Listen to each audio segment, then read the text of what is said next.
আসসালামু আলাইকুম ওয়া রাহমাতুল্লাহ। আজকের ক্লাসে সবাইকে স্বাগতম। আজকের ক্লাসে আমরা পড়ব লেসন 54 লিঙ্কার্স অর কানেক্টরস। এটি খুবই গুরুত্বপূর্ণ একটি চ্যাপ্টার। আমরা আগেও বলেছি যে আমাদের এই লেভেল 2 বইটিতে সাধারণত যে স্ট্রাকচারগুলো যেগুলো আমরা ব্যবহার করে থাকি সেগুলো সুন্দর করে গল্প তৈরি করে প্র্যাকটিক্যাল ফিল্ডে অর্থাৎ আপনি আপনার ব্যক্তিগত জীবনে কিভাবে কাজে লাগাবেন সেটিকে মূলত ফোকাস করা হয়েছে। অর্থাৎ আপনি যদি যেই সরাসরি যে রুলসগুলো চান এবং এগুলো কিভাবে পরিবর্তিত হয়, রুলস অনুযায়ী কিভাবে পরিবর্তিত হয়, এগুলোর জন্য আপনাকে অবশ্যই ইংলিশ থেরাপি লেভেল 1 বইটি ফলো করতে হবে এবং সেটিকে অ্যাপ্লাই করতে হবে লেভেল 2 বইটি থেকে। অর্থাৎ একটি বই আরেকটি বইয়ের সাথে সরাসরি ইন্টারকানেক্টেড। এই জন্য সর্বোপরি সবচাইতে উত্তম পন্থা হবে আপনি লেভেল 1 বইটি থেকে লিঙ্কার্সের চ্যাপ্টারটি পড়ে ফেলুন এবং লেভেল 2 থেকে এই রুলসগুলোকে বা এই লিঙ্কার্সগুলোকে কিভাবে কাজে লাগানো যায় সেটিকে ব্যবহার করার চেষ্টা করুন। এটি শুধুমাত্র লিঙ্কার্সের জন্য না, প্রত্যেকটা চ্যাপ্টারই এমনভাবে সাজানো হয়েছে। গত ক্লাসে আমরা পড়েছিলাম ভয়েস চেঞ্জের কোনো ধরনের কোনো রুলস কিন্তু লেভেল 2 বইতে দেওয়া হয়নি, কিন্তু এই ভয়েস চেঞ্জগুলোকে কিভাবে আমরা প্রাত্যহিক জীবনে কাজে লাগাতে পারি এবং ব্যবহার করতে পারি সেগুলো খুব সুন্দরভাবে ফুটিয়ে তোলা হয়েছে গল্প আকারে, যেটি অন্যান্য বইতে আছে কিনা আমার জানা নেই। তবে আপনাদের যদি রুলস প্রয়োজন হয় তাহলে আমি বলবো অবশ্যই আপনারা লেভেল 1 বইটি ফলো করবেন এবং সেখান থেকে জ্ঞান আহরণ করার পরে আপনারা লেভেল 2 বইটি অনুযায়ী এই জ্ঞানটুকু প্রতিফলিত করবেন বা কাজে লাগাবেন। ওকে, তাহলে আর দেরি না করে শুরু করা যাক। লিঙ্কার্স শব্দটি মূলত এসেছে লিঙ্ক ক্রিয়া থেকে। এই লিঙ্কের অর্থ হচ্ছে যুক্ত করা বা সংযোজন করা।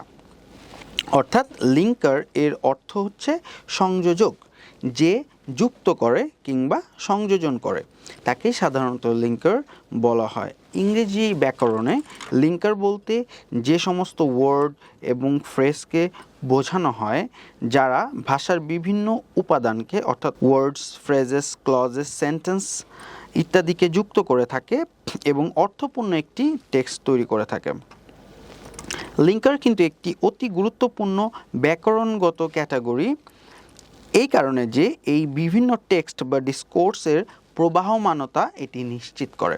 অর্থাৎ একটি গল্প আপনি বলা শুরু করেছেন, এটি যেন প্রবাহমানতাটা ঠিক থাকে। অর্থাৎ একটি ঘটনার পরে আরেকটি ঘটনা ঘটলো বা একটি কাজের পরে আরেকটি কাজ ঘটলো, এই ধারাবাহিকতাটা রক্ষা করার জন্য লিঙ্কার্সটা খুবই গুরুত্বপূর্ণ। কাজেই একজন শিক্ষার্থীর জন্য বিভিন্ন লিঙ্কিং ডিভাইসেস ওর লিঙ্কার্সের ব্যবহার শেখাটা বা জানতে পারাটা খুবই জরুরি। এখন আমরা পড়ব এই লিঙ্কার্সগুলো কিভাবে আমরা গল্প আকারে কাজে লাগাতে পারি বা গল্পে গল্পে পড়তে পারি এবং কেন এগুলো কাজে লাগে। সো আর দেরি না করে শুরু করা যাক। Linkers chapter 54 English therapy level 2। There was an old man in a village. He had two sons, Sadiq and Onik. They had a lot of land. One day a man told them that there was gold inside the land. অর্থাৎ এক গ্রামে একজন বৃদ্ধ ছিলেন। আমরা চমৎকার একটি গল্প শুরু করেছি। তার ছিল দুই ছেলে, সাদিক ও অনিক। তাদের অনেক জমি ছিল। একদিন এক লোক তাদের বলল যে তোমাদের জমির ভেতর সোনা আছে। ওকে, এই পর্যন্ত আমরা পড়েছি। Then Sadiq as well as Onik started digging the field. এখানে লিঙ্কার্সগুলোকে চমৎকারভাবে বোল্ড করে দেওয়া হয়েছে যাতে আপনাদের বুঝতে সুবিধা হয় এবং আপনারা ধরতে পারেন। সো এই শুরু থেকে এই পর্যন্ত এই 3 লাইনে কিন্তু সুন্দর একটা গল্পের যে ধারাবাহিকতা সেটিকে রক্ষা করার জন্য এই যে দেন যে লিঙ্কার্সটা অর্থাৎ তারপর কি হলো, দেন দ্বারা হচ্ছে তারপর কি হলো সেটা বোঝানো হয়েছে এবং এই দেন দ্বারা আগের যে 3টি বাক্য এটির সাথে কিন্তু সরাসরি একটি সম্পর্ক তৈরি হয়েছে। যেমন যে এই যে লোকটা যে বলল যে তাদের জমিতে নাকি সোনা আছে, এটার পরে কি হলো, দেন তারপরে কি হলো, সাদিক এবং অনিক, সাদিক অ্যাজ ওয়েল অ্যাজ অনিক। দেখুন এখানে কিন্তু সাদিক একটি সাবজেক্ট, এর সাথে সাদিকের ভাই অনিক সেও কিন্তু একটি সাবজেক্ট। এই দুটো সাবজেক্টকে একত্রিত করা হয়েছে এই অ্যাজ ওয়েল অ্যাজ যে লিঙ্কারটা সেটি দিয়ে। আমরা অনেক সময় দেখতে পাই যে একাধিক সাবজেক্ট থাকে, অর্থাৎ সাবজেক্ট একের অধিক হলে কিন্তু আমরা এই চমৎকার লিঙ্কার্সটি ইউজ করতে পারি।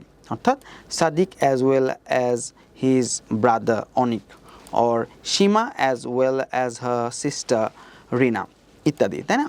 সো একাধিক সাবজেক্টের ক্ষেত্রে এই লিঙ্কার্সটা ব্যবহার করা যাবে এবং এই দেন যে লিঙ্কার্সটা এটি দ্বারা আপনি পূর্ববর্তী যে ঘটনাটা সেটির সাথে সম্পূর্ণরূপে সুন্দর করে তাল মিলিয়েছেন যে হ্যাঁ তারপরে Sadiq and Anik started dig in the field, অর্থাৎ তারপর সাদিক ও অনিক জমিটা খনন করতে শুরু করলো। Though they were working hard they were very excited. এটিও চমৎকার একটি সেন্টেন্স, যে এখানে দো অলদো মানে হচ্ছে যদিও, যেটা আমরা জানি। সো এই দো দ্বারা কিন্তু বলা হচ্ছে যে though they were working very hard they were very excited, অর্থাৎ যেটা মিনিংটা দাঁড়ালো যদিও তারা কঠোর পরিশ্রম করছিল তারা অনেক আনন্দিত ছিল। এই দো দিয়ে কিন্তু দুটো চমৎকার ক্লজকে একত্রিত করা হয়েছে, অর্থাৎ দো দে ওয়ার ওয়ার্কিং হার্ড এই কমা পর্যন্ত এটি কিন্তু একটি ক্লজ এবং তার পরবর্তীতে দে ওয়ার ভেরি এক্সাইটেড। আমরা ইংলিশ থেরাপি লেভেল 1 বইটি যদি পড়ি তাহলে আমরা চমৎকারভাবে দেখতে পাবো যে সেখানে এই লিঙ্কার্সগুলোর ব্যবহার কিভাবে, ফরমেশনগুলো হয়, রুলসগুলো চমৎকারভাবে দেওয়া আছে। অর্থাৎ এখানে এই দো কিন্তু দুটি ক্লজকে যুক্ত করেছে। এই লিঙ্কার্সদের কাজই হচ্ছে এমন যে এরা সাধারণত ওয়ার্ড এর সঙ্গে ওয়ার্ডকে যোগ করবে বা সংযোজন করবে, এরপরে হচ্ছে আপনার ক্লজের সঙ্গে ক্লজ, ফ্রেজের সঙ্গে ফ্রেজ এবং সেন্টেন্সের সঙ্গে সেন্টেন্সগুলোকে সংযুক্ত করবে, যেহেতু এটার কাজই হচ্ছে সংযোগ স্থাপন করা। So though they were working hard they were very excited, যদিও তারা কঠোর পরিশ্রম করছিল কিন্তু তারা ছিল খুবই আনন্দিত। দেন বিসাইডস, তাছাড়া এই যে চমৎকার আরও একটি লিঙ্কার সেটি হচ্ছে besides they were dreaming to have many things including a big house, অর্থাৎ তাছাড়া একটা বড় বাড়িসহ তারা আরও অনেক কিছু স্বপ্ন দেখেছিল। অর্থাৎ এই বিসাইডসটা দিয়ে কিন্তু আগের যে ঘটনাগুলো সেগুলোর ধারাবাহিকতা একে একে রক্ষা করা হচ্ছে এবং সুন্দর একটি পর্যায়ক্রমে আলোচনাটি বা গল্পটি করা হচ্ছে যে বিসাইডস তাছাড়াও তাদের আর কি প্ল্যানিং ছিল। তাদের একটি বড় বাড়ির পরিকল্পনা ছিল এবং আরও অনেক কিছুর পরিকল্পনা ছিল যে তারা এই জিনিসগুলো পাবে। They were dreaming, besides they were dreaming, এখানে এই বিসাইডসটা তারপর হচ্ছে দো, তারপরে দেন, এগুলোকে যদি আপনি বাদ দিয়ে দিন তাহলে কিন্তু এই গল্পটা গল্পের মতো শোনাবে না। অর্থাৎ শুধুমাত্র সাধারণ বাক্যের মতোই মনে হবে, যেটাকে শুনতে মোটেও শ্রুতিমধুর মনে হবে না এবং গল্পটার যে সামঞ্জস্যতা অর্থাৎ ধারাবাহিকতা সেটা কিন্তু নষ্ট হয়ে যাবে। সো এই লিঙ্কার্সগুলো যে কোনো একটি গল্প উপস্থাপন করার জন্য বা যে কোনো কিছুর একটি ধারাবাহিকতা রক্ষা করার জন্য খুবই খুবই খুবই গুরুত্বপূর্ণ। Okay, so besides they were dreaming এই সেন্টেন্সটা তো পড়ে ফেলেছি। এখন দ্বিতীয় যে সেন্টেন্সটি সেটি হচ্ছে, এখন পরের সেন্টেন্সটি সেটি হচ্ছে suddenly they noticed that they did not find any gold yet. Suddenly অর্থাৎ হঠাৎ তারা খেয়াল করলো যে তারা তখনও কোনো সোনা খুঁজে পেল না। হঠাৎ করে সাডেনলি তারা খেয়াল করলো কি, suddenly they notice that they did not find any gold yet, অর্থাৎ তারা তখন পর্যন্ত কোনো সোনা পায়নি, সেটা তারা হঠাৎ করে খেয়াল করলো। এটি হচ্ছে আরও একটি লিঙ্কার যেটি খুব সুন্দরভাবে আগের যে স্পিচ সেটির সঙ্গে পরবর্তী স্পিচটাকে কানেক্ট করে। Then however they continued their work, অর্থাৎ হাউএভার এটা মানে হচ্ছে যাই হোক, তারা তাদের মতো কাজ চালিয়ে যেতে থাকলো। অর্থাৎ যাই হোক তারা তাদের কাজ চালিয়ে গেল, যাই হোক তারা তাদের কাজ চালিয়ে যেতে থাকলো। এই হাউএভারও খুবই অ্যাডভান্স এবং চমৎকার একটি লিঙ্কার, যে হাউএভার ধরুন এমনটা যদি হয় যে সে চেষ্টা করেছে কিন্তু সে সফলতা অর্জন করতে পারেনি, তাহলে এরকম বলা যেতে পারে যে he tried really hard but he couldn't get success. However, he is going to try another time. যাই হোক, তবুও সে আরেকবার চেষ্টা করবে। এই যে দুটো সেন্টেন্স আমি বলে ফেললাম, এই দুটো সেন্টেন্সের মধ্যে কিন্তু however যে লিঙ্কারটা, এটি দিয়ে দুটো বাক্যের মধ্যে চমৎকার একটি সম্পর্ক স্থাপন করা হয়েছে। Then still they did not find any gold. অর্থাৎ তারপরেও কিন্তু কি, তবুও তারা কোনো সোনা খুঁজে পেল না। Still they did not find any gold. অর্থাৎ এই স্টিল দ্বারা কিন্তু খুবই চমৎকারভাবে বোঝানো হচ্ছে যে আগেও তারা খুঁজেছে, ডিগিং করেছে, অর্থাৎ খুঁজেছে, কিন্তু তারা কিন্তু পায়নি, এবং স্টিল মানে ওই পর্যন্ত তারা কোনো সোনা পায়নি। যেমন এটাকে যদি আমি ব্যবহার করি রিয়েল লাইফে, তাহলে যেমন he is trying and still he didn't get the output. অর্থাৎ সে চেষ্টা করে যাচ্ছে কিন্তু এখন পর্যন্ত সে কিন্তু কোনো আউটপুট পায়নি বা কোনো ফলাফল পায়নি। সো স্টিল আরও একটি চমৎকার linker. Then they tried for the last time. তারা শেষবারের মতো চেষ্টা করলো, বাট কিন্তু দে ফাউন্ড নাথিং। আমরা জানি আপনারা যতটাই বিগিনার হন না কেন বা অ্যাডভান্স হন না কেন, এই বাট যে লিঙ্কার, এটির ব্যবহার আমরা সবাই জানি। বাট মানে হচ্ছে কিন্তু, তাই না? সো এটিকে বাদ দিলে কিন্তু অবশ্যই এই প্যাসেজটি তার সামঞ্জস্যতা হারাবে। আমি যদি শুধু বলি যে tried for the last time they found nothing, কিন্তু শুধুমাত্র এই বাটটিকে অ্যাড করার কারণে কিন্তু তারা কোনো কিছুই পেল না। অর্থাৎ তারা শেষবারের মতো চেষ্টা করলো, কিন্তু তারা কোনো কিছুই পেল না, বাট দে ফাউন্ড নাথিং। তাই বাট দ্বারা কিন্তু দুটি সেন্টেন্স খুব সুন্দরভাবে একত্রিত হয়েছে। Then so they became very upset. এই যে সো, এটাকে আমরা প্রচুর পরিমাণে ব্যবহার করে থাকি, যে সো তাই তারা খুব দুঃখ পেল। So they became very upset, তাই তারা খুব দুঃখ পেল। সো অর্থাৎ তারা শেষবারের মতো চেষ্টা করলো, কিন্তু তারা কিছুই পেল না, so they became very upset, তারা খুবই আপসেট হয়ে গেল বা দুঃখ পেল। Finally getting very angry they threw seeds on the field. Finally getting very angry they threw seeds on the field. অর্থাৎ এবং শেষে, ফাইনালি অর্থ শেষে, শেষে রাগ করে তারা জমিতে বীজ ছিটিয়ে দিল। এই যে ফাইনালি, তারপর হচ্ছে ফার্স্টলি, সেকেন্ডলি, থার্ডলি, লাস্টলি, এগুলো হচ্ছে চমৎকার কিছু লিঙ্কার্স, যেগুলো দ্বারা আপনি একটি গল্পের ধারাবাহিকতা রক্ষা করতে পারেন এবং পর্যায়ক্রমে একটি গল্পকে সাজাতে পারেন এবং সেটি খুব সুন্দর করে মানুষের সামনে উপস্থাপন করতে পারেন।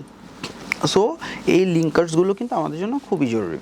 এখানে যেমনটা বলা হয়েছে যে ফাইনালি, অর্থাৎ আর তারা নিজেদেরকে ধরে রাখতে পারলো না, এর আগে তারা অনেকবার চেষ্টা করেছে এবং শেষ পর্যন্ত গিয়ে ফাইনালি গেটিং ভেরি অ্যাংরি, শেষমেশ প্রচণ্ড রাগ করে they threw seeds on the field, তারা জমিতে বীজ ছুঁড়ে দিল বা বীজ ছিটিয়ে দিল। তারপরে কি হলো? দেন আফটার সাম ডেজ, এই যে কিছুদিন পরে, আফটার সাম ডেজ কিছুদিন পরে, দে গট সারপ্রাইজড, তারা বিস্মিত হয়ে গেল। They got surprised after some days, কিছুদিন পরে। এই আফটার সাম ডেজ, এই কিছুদিন পরে, এই শব্দগুলো কিন্তু আমাদের দৈনন্দিন জীবনে প্রচুর পরিমাণে আমরা ব্যবহার করে থাকি, যে কিছুদিন পরে এটা হলো বা কিছুদিন আগে এটা হয়েছে। So after some days they got surprised, কিছুদিন পরে তারা বিস্মিত হলো। এই বিস্মিত হওয়ার আগে যদি আপনি শুধু বলতেন তারা বিস্মিত হলো, তাহলে কিন্তু এটা কোনো মিনিংফুল সেন্স দিত না। যে আমি যদি শুধুমাত্র দে গট সারপ্রাইজ এইটুকুন বলতাম, তাহলে কিন্তু এটা কোনো মিনিংফুল সেন্স দিত না। যে জমিতে বীজ ছিটিয়ে দিল, এটার পরে কিভাবে বিস্মিত হলো। কিন্তু আমি যখন বললাম after some days they got surprise, অর্থাৎ কিছুদিন পরে তারা বিস্মিত হলো, তখন কিন্তু এটা একটা মিনিংফুল সেন্স দিল যে বীজ ছিটিয়ে দেওয়ার কিছুদিন পরে তারা বিস্মিত হলো, অর্থাৎ বীজ ছেটানোর কিছুদিন পরে কিছু একটা ঘটেছিল যে কারণে তারা বিস্মিত হয়েছিল। So then all efforts would have ended in vain unless they had thrown away the seeds. অর্থাৎ all efforts would have ended in vain unless they had thrown away the seeds. সব প্রচেষ্টা বিফলে যেত যদি না তারা জমিতে বীজ ছিটিয়ে দিত। All efforts would have ended in vain. Would have ended in vain এটার মানে হচ্ছে বিফলে যাওয়া। Would have ended in vain unless they had thrown away the seeds. Unless যদি না, এটিও কিন্তু একটি লিঙ্কার, যদিও এখানে এটি বোল্ড করা নেই, কিন্তু এটিও কিন্তু চমৎকার একটি লিঙ্কার। আনলেস যদি না, এই যদি না তারা বীজগুলোকে ছিটিয়ে দিত। Unless they had thrown away the seeds. At last অবশেষে, at last they became happy, অবশেষে তারা সুখী হলো বা আনন্দিত হলো। কেন? As a result they started working hard again, অবশেষে তারা খুশি হলো, ফলে তারা আবার কঠোর পরিশ্রম করতে শুরু করলো। এই অবশেষে, at last, as a result, এগুলো সবই চমৎকার কিছু লিঙ্কার্স যেগুলো দ্বারা এই সুন্দর একটি গল্পকে সাজানো হয়েছে। এখন এই গল্পটিকে বইটিতে সুন্দর করে ভেঙে ভেঙে একটি বক্স আকারে দেওয়া হয়েছে, যাতে আপনারা এটিকে খুব সুন্দর করে ভাষান্তর করে, অর্থাৎ Bangla to English, English to Bangla যেভাবে ইচ্ছা পড়ে ফেলতে পারেন এবং এই শব্দগুলোকে স্থানান্তরিত করে, অর্থাৎ সাবস্টিটিউট করে আপনি আপনার মতো নিজের মতো করে একটি গল্প সাজাতে পারেন এবং এই লিঙ্কার্সগুলো ব্যবহার করতে পারেন। মনে রাখতে হবে যে এই লিঙ্কার্সগুলো জানা আমাদের জন্য খুবই জরুরি, আদারওয়াইজ আমরা কিন্তু খুব সুন্দর করে কোনো কিছু উপস্থাপন করতে পারবো না বা কোনো ঘটনার ধারাবাহিকতা বর্ণনা করতে পারবো না। সো এই লিঙ্কার্সগুলো আমাদের জন্য খুবই গুরুত্বপূর্ণ। আশা করি আজকের ক্লাসটি সবার অনেক ভালো লেগেছে। আপনাদের সাথে পরবর্তী ক্লাসে আবারও কথা হবে। ততক্ষণ পর্যন্ত সবাই সুস্থ থাকুন, ভালো থাকুন। দেখা হচ্ছে পরবর্তী ক্লাসে। আসসালামু আলাইকুম ওয়া রাহমাতুল্লাহ।